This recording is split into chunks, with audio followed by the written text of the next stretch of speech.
ये है ऑस्ट्रेलिया, दुनिया के सारे कॉन्टिनेंट्स में से सबसे छोटा, मगर वो वाहिद कॉन्टिनेंट जिसको सिर्फ एक कंट्री कंट्रोल करता है।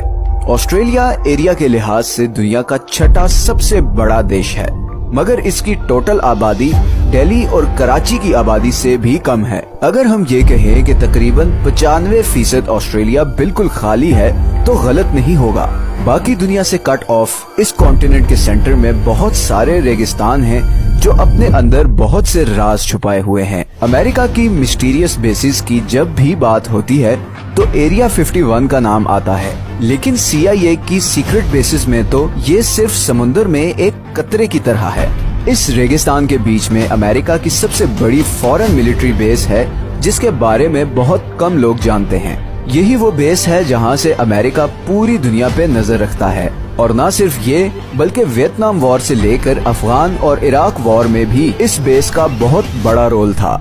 ये बेस कैसे बनी, इसका पर्पस क्या है और अमेरिका इसके जरिए पूरी दुनिया को कैसे कंट्रोल करता है, आए जान। तारीखी तौर पे दुनिया की तमाम सुपर पावर्स हमेशा से अपने ट्रेड रूट्स को प्रोटेक्ट करने, दुश्मनों पे नजर रखने और दूसरी किंगडम्स को कंकर करने के लिए मिलिट्री बेसिस बनाती आई हैं। रोमन्स अपने ट्रेड रूट्स को प्रोटेक्ट करने के लिए आउटपोस्ट्स और किले बनाते थे जिन्हें कैस्ट्रा कहा जाता था।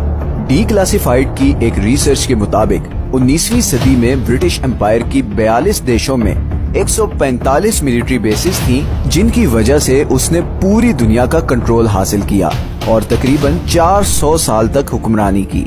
कुछ ऐसी ही पोजीशन आज की डेट में अमेरिका की है। ये बेस 1970 में कोल्ड वॉर के दरमियान बनी, जिसमें अब तकरीबन 800 लोग काम करते हैं। अगर आप ऑस्ट्रेलिया के शहर एलिस स्प्रिंग्स से 10 मिनट की ड्राइव पे साउथ वेस्ट पे जाएं, तो आपको ऐसे वार्निंग साइंस नजर आना शुरू हो जाएंगे, और इन साइंस से आगे एक top secret joint intelligence base है जो अमेरिकन और ऑस्ट्रेलियन गवर्नमेंट मिलकर चलाते हैं, और इसका नाम है पाइन गैप। इस बेस का ऑफिशियल कोड नेम है प्रोजेक्ट रेनफॉल, और इसके पीछे एक बहुत ही मिस्टीरियस स्टोरी है जिसके लिए हमें 1960s में जाना पड़ेगा।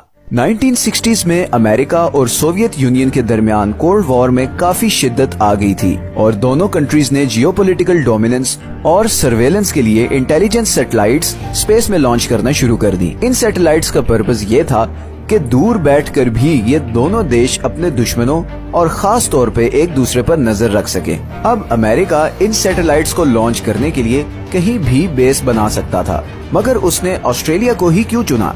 इसके पीछे कुछ बहुत ही इम्पोर्टेंट स्ट्रेटेजिक फैक्टर्स हैं। सबसे पहला फैक्टर था ऑस्ट्रेलिया का बाकी दुनिया से कट ऑफ होना, और फिर ऑस्ट्रेलिया के बीच में होने की वजह से ये बेस किसी भी जासूसी करने वाली स्पाई शिप से इतनी दूर थी कि सैटेलाइट सिग्नल्स को इंटरसेप्ट करना तकरीबन नामुमकिन था।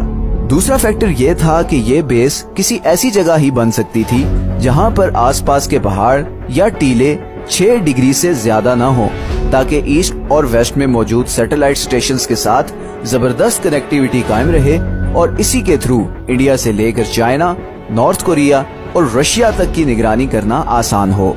और इसीलिए इस बेस की लोकेशन बहुत ही स्ट्रेटेजिक डिसीजन था। 1966 में ऑस्ट्रेलियन और अमेरिकन गवर्नमेंट ने जॉइंट इंटेलिजेंस की ट्रीटी साइन की, और फिर 1970 में ये बेस एस्टेब्लिश हो गई। लेकिन ये बेस भी सिर्फ एक छोटा सा हिस्सा है एक बहुत बड़े इंटेलिजेंस अलायंस का, जिसका नाम है फाइव आइज। फाइव आइज असल में गोरी चमड़ी वाले 5 मुल्कों के दरमियान एक इंटेलिजेंस शेयरिंग अलायंस है, जिसमें अमेरिका, यूके, कनाडा, ऑस्ट्रेलिया और न्यूजीलैंड शामिल है, जिसमें अमेरिका, यूके, कनाडा, ऑस्ट्रेलिया और न्यूजीलैंड शामिल है। ये अलायंस वर्ल्ड वॉर 2 के दरमियान शुरू हुआ, और फिर 1970 में पाइन गैप के आने के बाद एक जबरदस्त इंटेलिजेंस शेयरिंग मैकेनिज्म बन गया, जिसके जरिए ये 5 देश एक दूसरे के साथ टॉप सीक्रेट इंटेलिजेंस शेयर करना शुरू हो गए। इस अलायंस की कवरेज अफ्रीका से लेकर मिडिल ईस्ट और फिर अफगानिस्तान, पाकिस्तान, इंडिया, चाइना और रशिया से लेकर नॉर्थ कोरिया तक है। पूरे एशिया, रशिया और नॉर्थ कोरिया की सारी इंटेलिजेंस इसी पाइन गैप बेस के थ्रू होती है, और इसी टॉप इंटेलिजेंस ने CIA को दुनिया की नंबर 1 स्पाई एजेंसी बनाया है। लेकिन यहीं पर एक बड़ा इंटरेस्टिंग पॉइंट आता है कि पाइन गैप शायद इतनी भी सिक्योर नहीं और रशियन एजेंसीज की ऑलरेडी इस पे काफी नजरें हैं। इस चीज का पता तब चला जब रशिया ने यूक्रेन पे हमला किया तो बहुत सारे ऑस्ट्रेलियन डिफेंस एक्सपर्ट्स ने वार्निंग्स दी कि पाइन गैप पर न्यूक्लियर अटैक किया जा सकता है, क्योंकि चाइना और रशिया इस बेस पर डायरेक्ट अटैक करने की कैपेबिलिटी ऑलरेडी हासिल कर चुके हैं। इस बेस के बारे में काफी मिस्टीरियस बातें भी मशहूर हैं। इस पूरे एरिया में 18 किलोमीटर तक किसी को आने की इजाजत नहीं। 2016 में एलिस टाउन के कुछ लोगों ने क्लेम किया